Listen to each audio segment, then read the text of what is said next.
PCR is an incredibly powerful technique. However, it is not perfectly robust.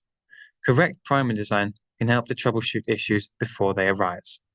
We are going to be exploring some primer designs for this plasmid, which is an expression construct expressing BSA. The purpose of the PCR is to tell us whether the BSA has correctly inserted into the plasmid. So let's look at our first pair of primers. We can copy and paste these into Control F on benchling, which will tell us where they are on the insert.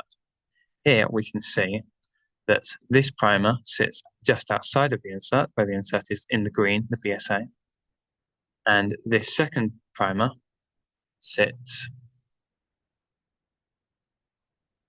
you have to exit the selection. It sits within the insert. You can also see that the second primer is on the reverse complement. CCT goes to CCT on the reverse complement. These primers are about 500, 600 bases apart, which is a good length for screening. Let's evaluate the properties of these primers. So the first thing we will do is we will put them into NEB TM calculator. I actually already have them here. So NEB TM calculator, firstly, you want to pick the polymerase that you're going to use. For screening low fidelity purposes, Taq polymerase is good. For higher fidelity purposes, like amplification for cloning, Q5 is a much better choice. We will be using Taq. When you have inserted both primers, you will get a number of details. Firstly, the annealing temperature. This is the temperature you will put into your PCR machine. The optimal temperatures for this should be between 55 and 70 degrees. So already we can see that this is not a very good pair of primers. However, even more importantly, our TMs, our melting temperatures, should be within 5 degrees of each other. You can see here they are 11 degrees apart, which is very bad and means that the annealing will not be appropriate for both. Let's take a look at the second pair. So again, we will show you where they are in PET 28A+. So this one is just before the insert, and the second one is within the insert, as you will see now. And again, it's the reverse complement. Again, they're about 550 bases away from each other. Let's plug them into the TM calculator. So this is the first one, which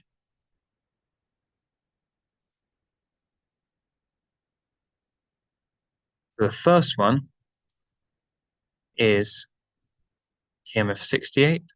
The second one is a TM of 66.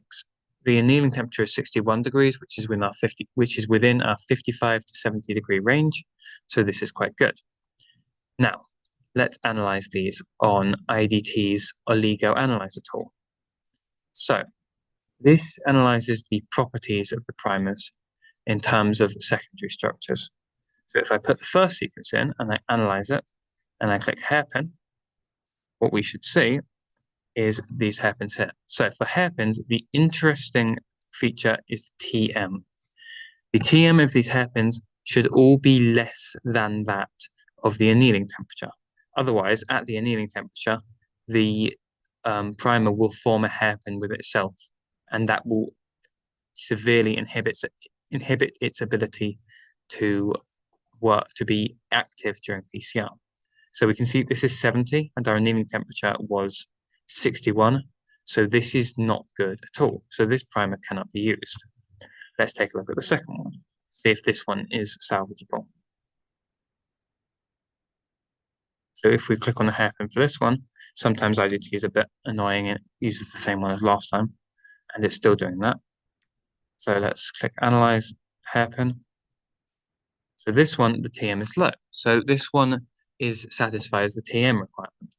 However, if we then look at self-timer, what we should see for self-timers is these values here. Ignore the maximum delta G, but look at the individual delta Gs.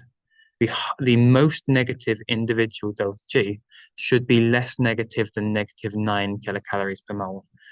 Otherwise, the primer will dimerize with itself during PCR. And again, that reduces the active amount of primer. So this primer is also not very good. So neither of these primers are acceptable. Let's take a look at the last pair of primers. So we can again show that the first one sits just before the insert, and we can show that the second one sits within the insert in the reverse complement, like so. And again, they're about 550 bases away from each other. Then we can copy these into the NEB calculator.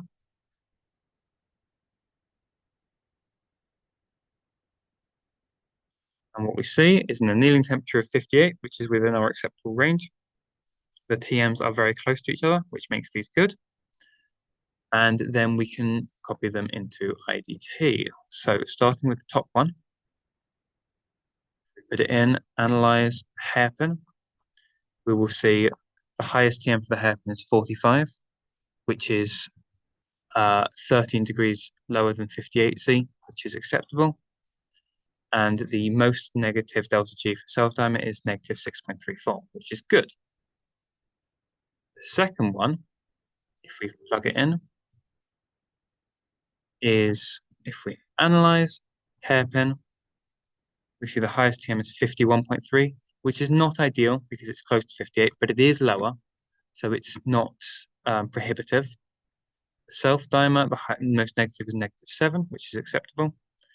So both of these primers seem to work individually.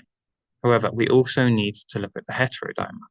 So these primers may not dimerize with themselves, but if we take the first primer again and we put them together, then what we see is that they will dimerize with each other. And the most negative delta G there is negative 11.78, which is too high. So none of these primers pairs are acceptable for this sequencing, for this screening application. If you put them into a PCR machine, they should work, but the yield will be much reduced, and it is likely to introduce artifacts because you're not seeing PCR work correctly.